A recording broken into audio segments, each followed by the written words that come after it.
everyone. My name is Rodney. I'm here with BoardGameGeek at Origins 2019. I've been joined by Mike and Felipe. Yes. And you're here with Rock Manor Games.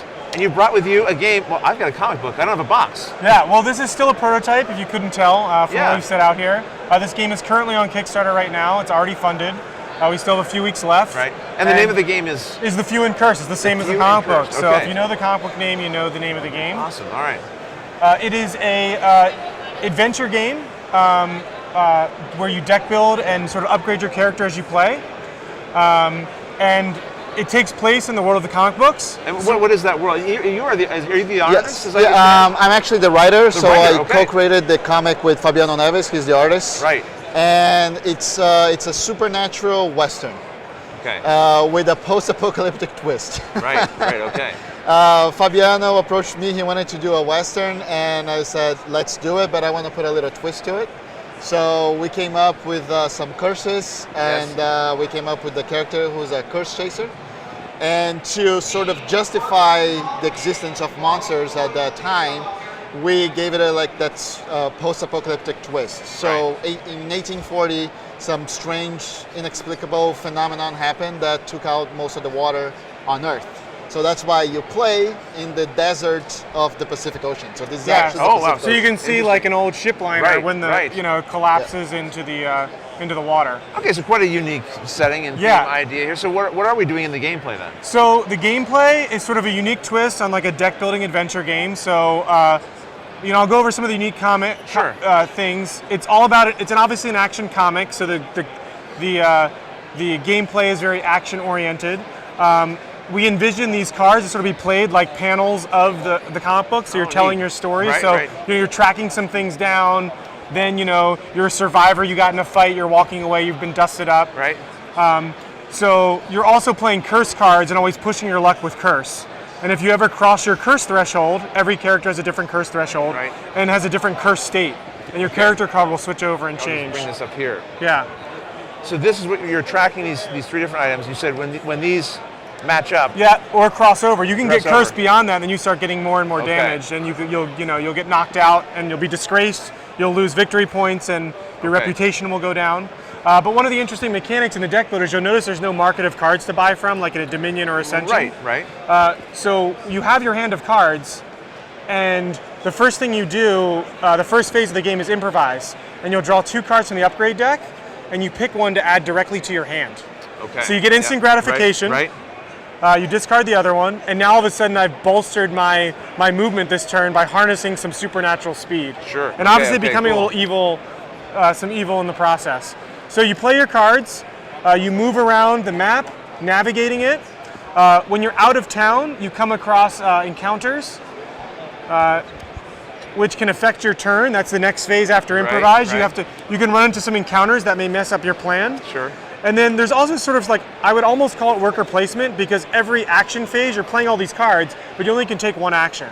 Okay. And the one action is primarily how you get victory points. So you're really planning your turn, you're improvising, improving your hand, you're getting thrown a wrench in your plan with the encounters, and then you're trying to do the best action you can to get points. So there's a variety of different little actions you can take? There's primarily 3 paths to victory.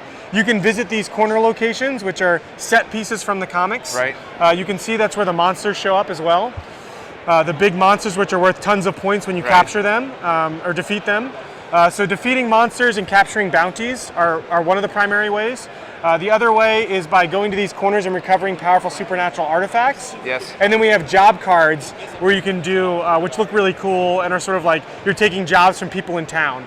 So when you're visiting town, you can start meeting some of the eclectic and memorable characters from the comic books and start taking jobs, spending movement, moving around, camping in certain locations, things like that. So as the writer then, you're sort of seeing your game or your story kind of come to life in a different way where I guess the players get to sort of tell their own stories, right? That's the thing. Like one of the things that I love to talk Mike up is that when we decided to, do something together and work on a board game, I was amazed that he just didn't get he just take like a game template and just stamped my comic, skin to it. No, he actually read the comics and he translated that into a game playing experience. So I love that I told him like we just had a play test. Yes. And as a creator, as a writer, I actually saw people jump into this world, and they can do like everything that the characters do in the story. Right. So they can become curse chasers. They can go after powerful artifacts. They can get cursed themselves. It's really amazing that. Yeah, there's sort of like a light and dark in the comics where to survive in a world with so little water, you need to harness supernatural and dark art stuff. But if you go too far, it like corrupts you. Once you become cursed, is that it? Can you uncurse No. yourself? So you can always upgrade your character. So there are cards that will reduce your curse whenever you're below your threshold, and you can also upgrade these thresholds as you play through the game. So if your curse doesn't go down, but you upgrade your threshold through other things, you will become uncursed. Okay. And you can. One of the fun things is you can actually get cursed and then back in a way that fits your strategy. So you might as well push your curse so you can like go after a powerful monster. So you fight. Take advantage of the situation you find yourself in. You fight equally. Well, as a gamer, these curse cards are here to entice you because they copy the effect of any other card you played this turn. Okay. So as you're building your deck, getting these, you're like, I really want to play that twice. But if you do, every time you do it, you're going up. Okay. And at once, a little incentivizing, a little temptation. Yeah. Interesting. So this is going to be on Kickstarter? It's already on Kickstarter. It's already funded. We're working on stretch goals, so you're basically pre-ordering the game at this point. Right. What is the intended release?